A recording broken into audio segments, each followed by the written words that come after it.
So before I begin, I'd like to acknowledge the traditional custodians of the ancient and pay my respects to elders past, present and emerging. It feels a terrible position for giving the last paper today, and I hope you'll bear with me because there's a lot of overlap with what other people have been saying, and we've just had these fantastic workshops. Okay.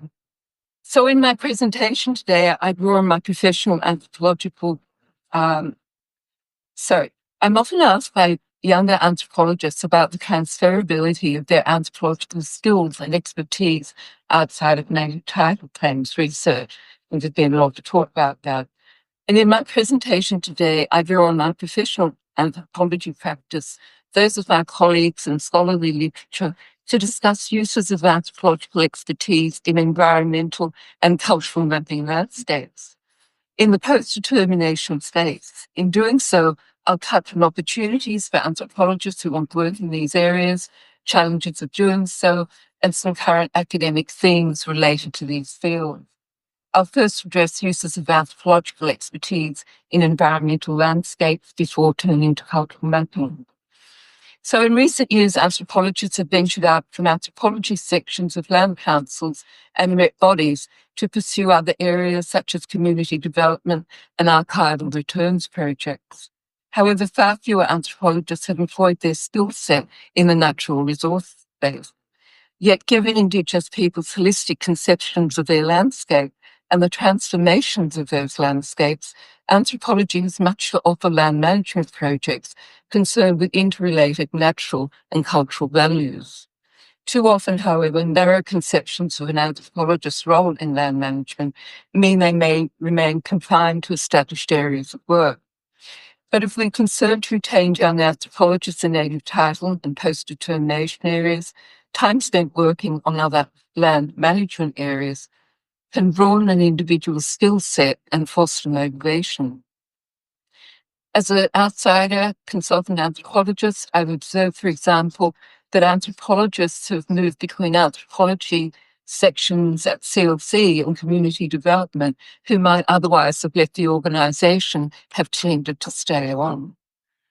Career progression should be thought of not only in terms of vertical movement, but also as lateral growth. Given that few applied anthropologists move out of anthropology into dedicated land management sections, what are the barriers in doing so, and what can anthropology contribute to the field? To answer this question, it's important to first consider land management in the context of native title groups' needs and aspirations for healthy country and healthy people. Referred to as caring for country, Indigenous land management activities are diverse and may include cultural resource and heritage management, economic activities, endangered species management, and what conservationists refer to as abatement of threats, for example, wildfire and invasive species like buffelgrass. Such land management activities have long been of interest to PCBs, and in many of their plans, they're listed as among their top aspirations: resource management, cultural heritage, getting back on country. As many have observed, the land management goals of PCBs and their capacity to implement them will vary depending on factors such as the native title group's land tenure, financial resources, location of country, and neighbours, whether or not they're surrounded by pastoralists, national park, whatever. While First Nations people continue to care for country in their own ways, challenges such as remoteness from country and lack of skills and specialist knowledge to run programs mean that many native title groups engage with intercultural land management services and programs, as we've discussed this past 2 days.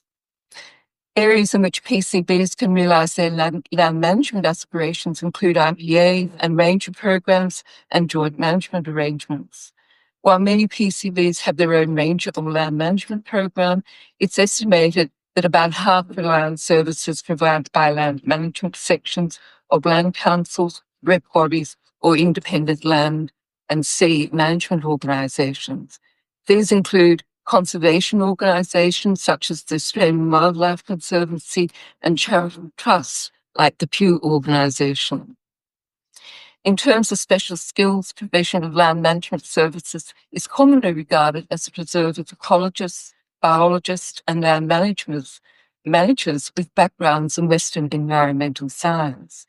Yet, although they have much needed natural resource management expertise, their knowledge of Indigenous relations to country, cultural traditions, protocols, and traditional governance systems may be limited. Gaps in this type of social and cultural knowledge can have consequences. Land management approaches which treat nature and culture separately do violence to Indigenous ways of being in country and conceptualising country holistically. Issues can arise when traditional ecological knowledge is essentialised and people's creative adaptations and changing interactions with their environments are ignored. Collaborative management arrangements can disempower groups through the imposition of Western governance frameworks that prioritise conservation objectives above other Indigenous interests. These and other kinds of issues associated with the provision of land management services have been taken up by academic anthropologists. For example, there's a critical strand of scholarship which argues that formalised structures such as Indigenous ranger groups can have negative impacts on Indigenous values and community engagement with country. On the other hand, there's an evolving literature that speaks to both positive aspects and the need to attend to the complexity of programs and their various approaches. Such academic scholarship can be used by applied anthropologists to identify factors leading to successful outcomes, illuminate problem areas, and help strengthen ranger, IPA, and other Indigenous land management programs. So while preparing for this presentation, it struck me how many senior anthropologists involved in CNTA have made scholarly contributions to Indigenous land management issues outside of the native title field. And Di Smith's work, as with his own governance, is notable in this regard. Smith and Jareth note that, quote, successful governance of Indigenous lands is one of the greatest challenges facing Indigenous people in Australia. Smith and Hunt developed a conceptual framework of Indigenous governance principles that is being used in the land management sector. For example, Bell Chambers reviewed 40 years of literature and identified 9 Indigenous governance principles that were shared amongst successful ranger groups and programs. Ensuring the application of such principles in land management programs is an area with which anthropologists can assist. Tony Bowman has written extensively on joint management as a process and identified success factors in joint management of protected areas. And I also, of course, should mention David Trigger's work on pervasiveness and belonging. And in fact, looking at around the room, we heard from Kim Duraki on the mining industry. Richard Martin, Sarah Holcomb-Wall contributed critical work in this area. In CNTA could have a one-day workshop, I think, on all these issues that I can only touch on here. But outside of the academic arena, what expertise and skill set can apply for what I prefer to call engaged or practicing anthropologists bring to the land management field, and how can they move into it? Well, I've had some anthropologists say they'd like to work in land management but don't know anything about ecology or biology. But land management is not just about natural resources. Fundamentally, it's about people and country. Land management problems are solved by people. Anthropologists can play an important role in land management projects, whether in the context of IPAs, joint management, or other collaborative projects. Anthropologists in the native title sector have expertise in Indigenous cultural traditions, laws, customs, and in gaining their expertise, they work on country with TOs, recording sites, stories, dreamings, social organisation, etc. And since the Akiva native title case and the recognition of right to take for any purpose resources in the native title, the right to take for any purpose resources in the native title areas, native title researchers' no course are now filled with information about Indigenous-wide cultural landscapes, that is, information related to types of country, plants and animals found there, their cosmological and relational significances, and people's use of resources. Such experience can usually be employed by PCBs and land management organisations to facilitate cultural natural resource projects and ensure that native title holders' knowledge, values and concerns are prioritised. And a recent example that comes to mind is Ham Corbett, who I think is in the room, who worked as a regional anthropologist at CLC and now works as heritage manager for Jamu Jamu Aboriginal Corporation of Kiwikora. Another example is Bill Cruz, who was a senior anthropologist at KLC for many years, currently working with the Pew Charitable Trusts. And I spoke with him recently and asked him about his experience moving or transitioning, as he phrased it, into the land management field. Reflecting on his motivation, he said that it was as an anthropologist working for KLC when he was frequently on country, documenting site knowledge, histories, and people's interactions with countries. He saw in the desert areas people actively managing their land, and he took a really keen interest in it, asked a lot of questions, and left the KLC, moved to Manajara Council, and he started working with Madu in the Wooloona area. And this is a long time before IPAs, and he saw that the PCB didn't have any money to enable people to exercise their native title rights. So he organised at the time, the WA Department of Conservation wanted to establish a national park, but they had no relationship with Indigenous people in the area. And so Bill organised an MOU with the department and the PCB that resulted in funding for people to get out on country and manage their land. So this was over 20 years ago, before IPAs got off the ground. And since then, Bill's worked in helping develop the Margaret and Kurura National Park Co-Management Plan framework. And as I said, much has changed since then. In 2023, the National Park became a co-managed park involving Madu partnering with the WA government. And according to Pew, the National Park is, quote, a model of how to combine science and Indigenous knowledge to preserve biodiversity. But it's the work of anthropologists such as Bill that's essential to achieving native title outcomes for native title holders and prioritising their interests. So anthropologists can use their skill set in land management sector in yet other ways to those I've mentioned. Anthropology is concerned with understanding cultural difference and values, beliefs and perceptions that shape people's interactions with their environments. And to do this, of course, we'll use methods such as participant observation, interviews, etc. Our analysis and description of cultural values, perceptions, etc., involves us in the process of translation between different bodies of knowledge.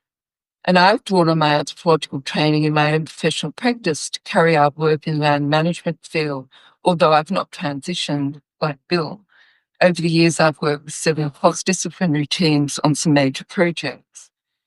For example, in 2007, I was engaged by the Desert Knowledge Cooperative Research Centre as part of an interdisciplinary team to examine the feral camel situation in Central Australia. I was the only anthropologist. The team was composed of ecologists, GIS specialists and economists. And my role was to conduct research on Indigenous perceptions of free-ranging camels. So I conducted a qualitative survey in 25 Aboriginal communities in the cross-border region in Central Australia, and took focus groups, interviews and field work for 2 in-depth case studies. And at the time, there was an estimated 700,000 to 1 million camels in the area. And in times of drought, they would come into communities and they were perceived to create harms. And they were doing things like ripping taps and air conditioners of houses in certain areas in these drought times.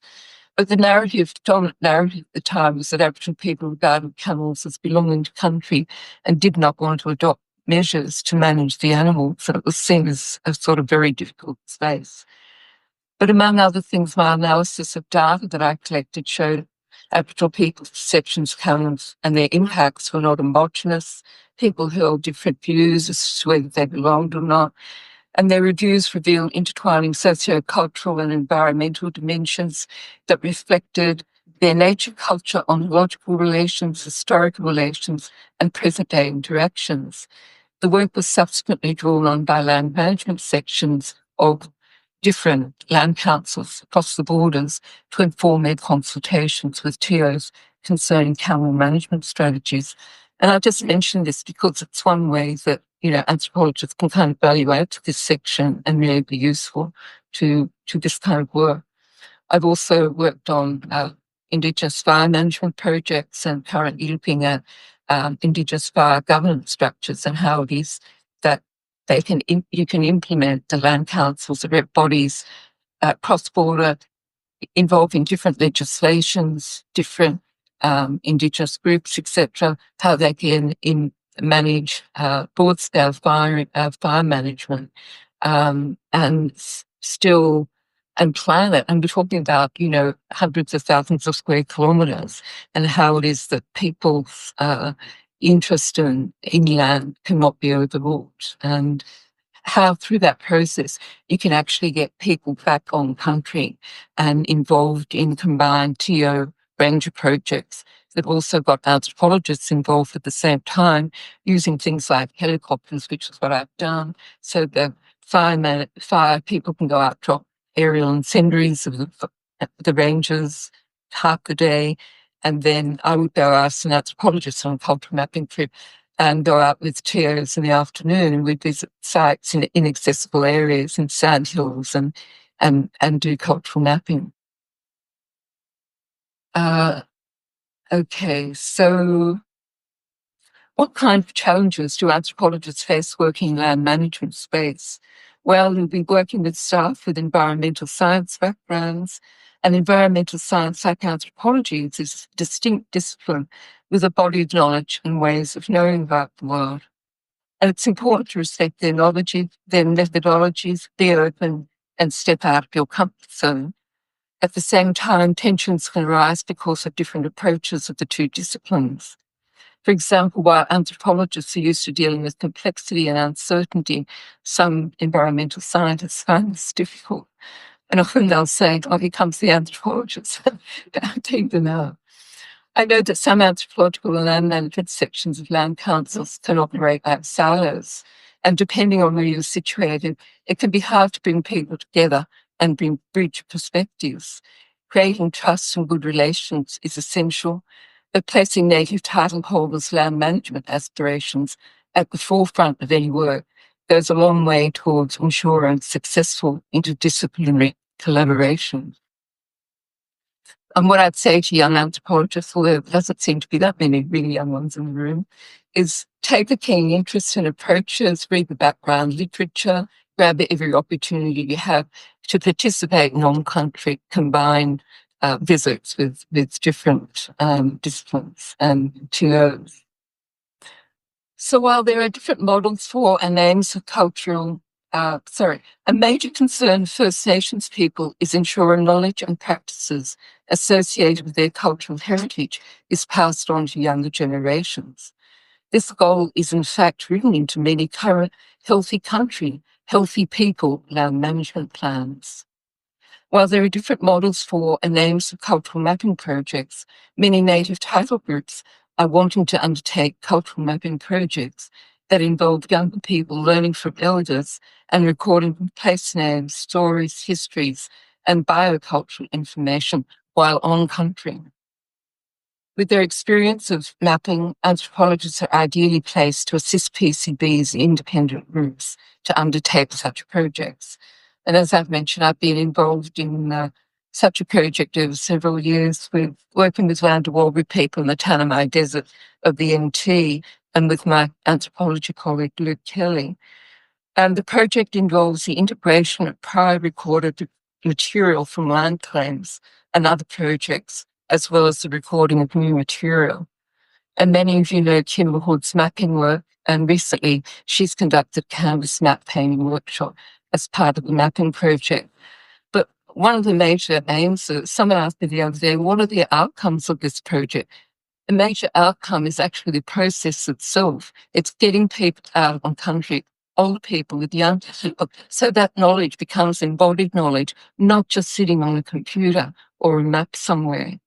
And while we've got maps of all sorts, including big, place names maps as big as this, and all sorts of other maps that we're developing with Kimber Hood, that, in my view, is the major value of it. And many anthropologists that have worked in other areas in the Central Land Council region and come to work with the land of Albury are just stunned by the amount of knowledge that these younger people have of their country. Okay. So although Indigenous cultural mapping is a relatively recent development in Australia, it's now a hot topic for anthropological inquiry. For example, there are currently 3 cultural mapping projects, research projects underway involving anthropologists in the top end of the NT. Many of you will know anthropologist Sam Williams, who's conducting PhD research on the topic. Howard and Francis Morphy have an ARC discovery grant to research and map place names and personal names in Yolngu society and country in northeast Arnhem. Jennifer Degar has an ARC grant to make living maps for Yolngu at West Miaka. Last year, anthropologist Dr. Sarah Holcomb at the University of Queensland undertook a desktop review of Indigenous cultural mapping for the First Nations Heritage Protection Alliance. As part of the review, she interviewed anthropologists from NTRBs across Australia and found that although a few NTRBs said they do some kind of cultural mapping, quote, there is limited integration of these knowledges within and across the organisations, end of quote. Sarah found that most NTRBs don't use the term cultural mapping and are not resourced to undertake it. As one staff member told her, we're working in a narrow framework, but we need to perhaps challenge that.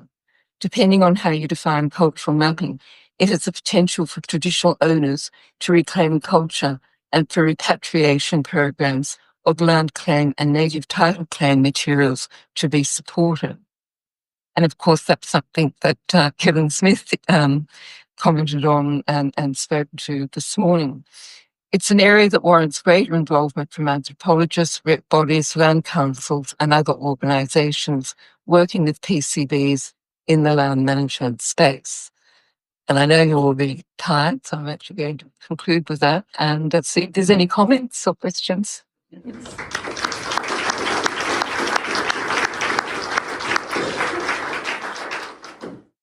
Actually, is Michael Lucas here? Yeah, Michael, we had a bit of a talk this morning. I just want to.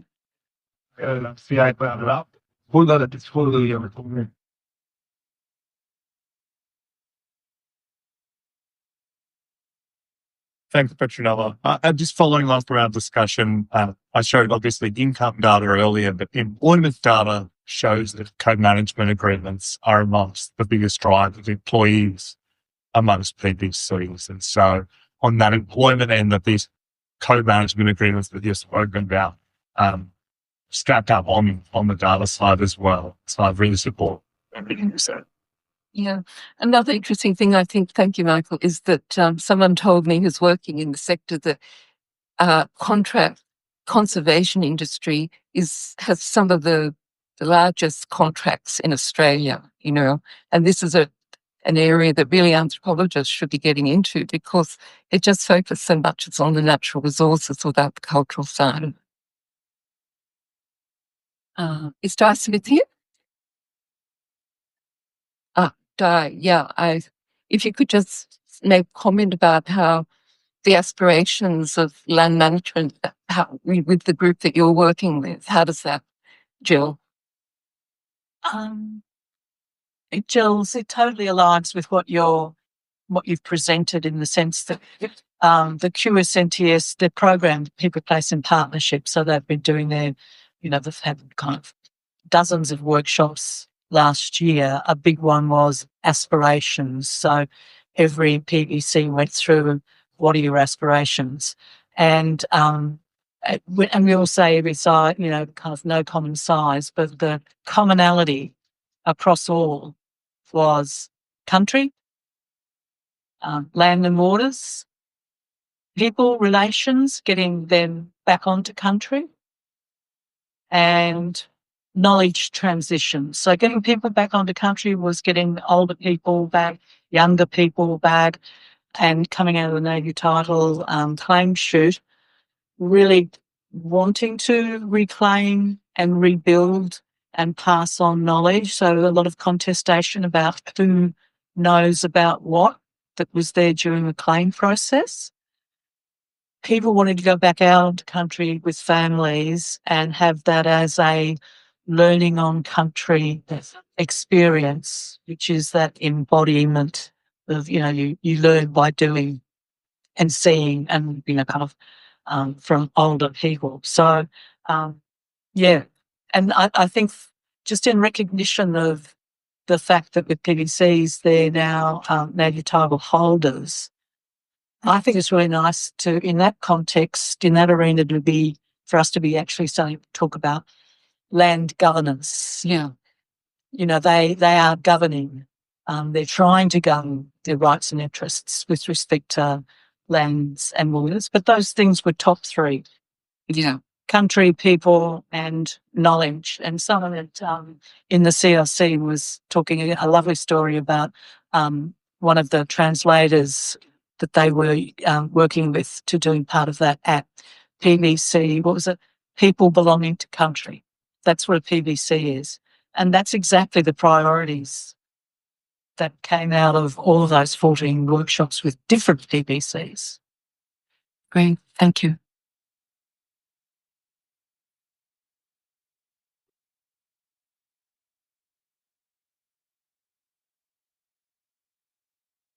Thank you for that talk, Petronella. It's really good. And I think it raises the point, and I want to raise the point about how fundamental cultural mapping projects are to all spheres of kind of native title and land management.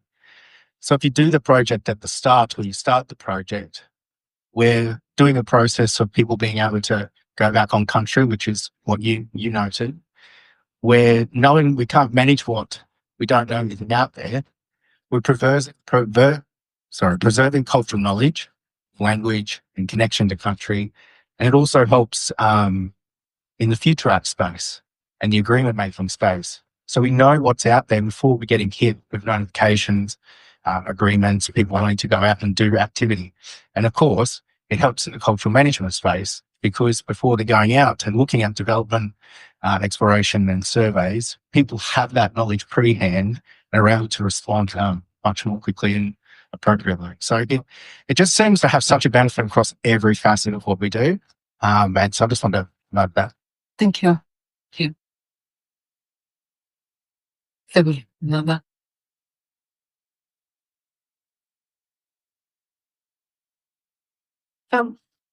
Thank you, Petronella. I kind of wanted to ask Hannah a question and put you on the spot, and maybe other people can answer this. But my question kind of aimed more at, I guess, the IPA, the land management, environmental side of things, and coming from a context of working at Kiwikura and desert places where the cultural mapping stuff happened as part of the claims process many years ago.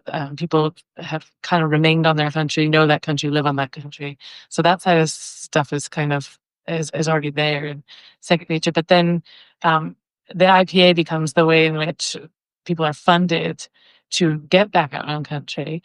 How much does the kind of outcomes that the IPAs, the environmental outcomes that the IPAs require for that funding to continue, how much does that actually kind of inspire people, work with people's other agendas for wanting to be out on country? I'm curious about if that is actually as good as a fit as the government tries to sell it.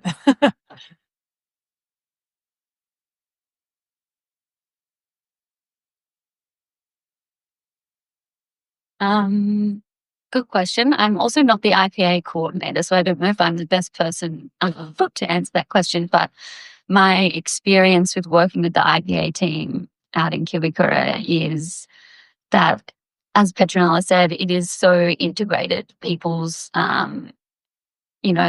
their engagement with country, their connection to country, you can't really separate out those cultural values with a lot of the environmental, nature-based stuff.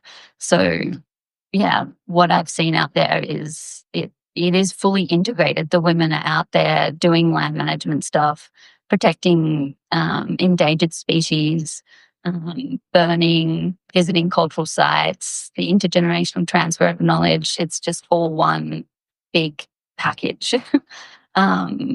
So yeah, I don't really know how the government is presenting it, but yeah, definitely adding Kimiko when you've got that group of people who have maintained that long-term connection to country. I mean, people are going out every day to go hunting. They're constantly out there visiting sites, telling those stories. I don't know if that answered your question, but I think just to add to Hannah's, I think it also has got to do with governance. Like I've seen different models of how these IPAs operate and whether they've got kind of IPA advisory committees and who that are, made up of TOs, etc. And there's often a sort of a triangular relationship. And yeah, governance is a major aspect of this. Thanks, Petronella. This is going to be a surprising question, I guess, and possible to answer in a quick way. So don't worry. But I'll ask it anyway. Do you reckon that it's good for anthropologists as well, doing this work in their own sense of building senses of place and senses of belonging and knowledge of the bush and species and so on? I know it's somewhat of a rhetorical question, but for a while, a few of us have been interested in this topic, that it's asking why anthropologists do this work for their own benefits as well as all of the other stuff that we've been talking about here. So sorry if it's an out of left field question, but for people such as yourself who've been in the game a long time, be interested to hear if it's been good for you to do this cultural mapping work. Oh, it's a complex answer. So, and it's one I've been thinking about a lot lately, actually. Look, I feel unbelievably privileged to have, I've worked with many groups. I've worked on, I don't know, over 13, 14, 15 Aboriginal land claims and native title claims and all sorts of different projects, etc.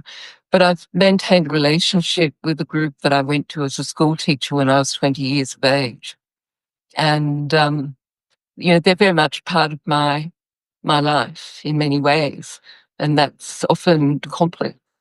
One of the senior men that is involved in a cultural mapping project just died at Christmas, and he and I have had a very long life and a time working together, and yeah, that's really floored me, but we've collected all this amazing information. But when I say we, I mean younger people have been out there recording it. We've got it in the learning centre. It's in all different kind of ways. I'm just so pleased looking at it that they embody so much of this knowledge. But I've also got so much of this knowledge as well, and you think about, well, what if I retire? Like, I've got all this knowledge. It's like, and for me, I think absolutely, it's a sense of place that you get in relationship with people here, doing this kind of work. Yeah, it's incredibly enriching and satisfying. I mean, I wouldn't have done it unless I found it absolutely intellectually engaging as well. So yeah, does that touch on it? Thanks very much.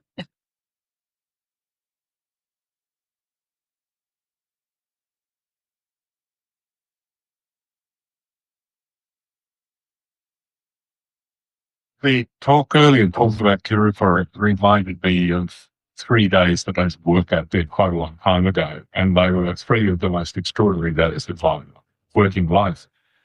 And it showed how the returning to country, the assisting people to go into country has wider governance implications, because the 2 old men that I spent the whole day before, there was going to be a meeting of individuals all over the place, and they knew that everyone who came was going to be voted together from this money that was going to be coming from exploration. And we sat together and talked, and for the day before, And through that process, they came up with looking after the country and looking after the Catherine, which sounds banal. But the next morning, as the serried ranks of Toyotas drew up, people out were standing there, talking about getting their Toyota to drive around Balgo or something like that. These old guys would just laugh, quite, steering their eyes, and say, well, no, you can't do that. You can't use this money there. If you want the money, then you can pay for petrol to bring your car here, bring your young people here, put them through ceremony for the boys, et cetera, et cetera. In other words, even those far away, hundreds and hundreds of kilometres away, the resources coming in were to be used to extend, to build up, to maintain these nexus between those people and country. So the governance worked in all kinds of interesting ways. And the last I heard, there's a number of people here who know the update. I don't. But that kind of principle was a really successful way. It's kind of axiomatic. People didn't have a moral basis to ask for money for Baldo or whatever it's like. Thanks, David. Just going back to your question, David, I think it's also important for me to state that because I've got such a long, strong relationship doesn't mean I also can't work as an anthropologist with impartiality in different things. Like I've just done a native title claim with the group and I'm about to do another one. It doesn't at all make me think I've got to, prioritize one group over another. I mean, I'm just work as a professional anthropologist in that area. I've just got the microphone back again because I just thought I'd give David a little update on that because that was really interesting to hear. And it's something that I still experience out in Kiwikura now. It's something that people talk about, that idea of a holding country and your presence on country legitimizes your ability to be making decisions and to benefit from that. So it's a big concept still in P2P governance and incorporated into the way the corporation operates. And in a lot of ways, I feel like that's how, why they fought, the P2P fought so hard to get their PPC in Kiwikura. It made sense. It didn't make sense for it to be run out of Perth and outside of community. And I think it's just an extension of that strong sense of identity and belonging and self-determination that's always been kind of the essence of the Pintupi story. So I don't know, I thought you might like to hear that it's still there.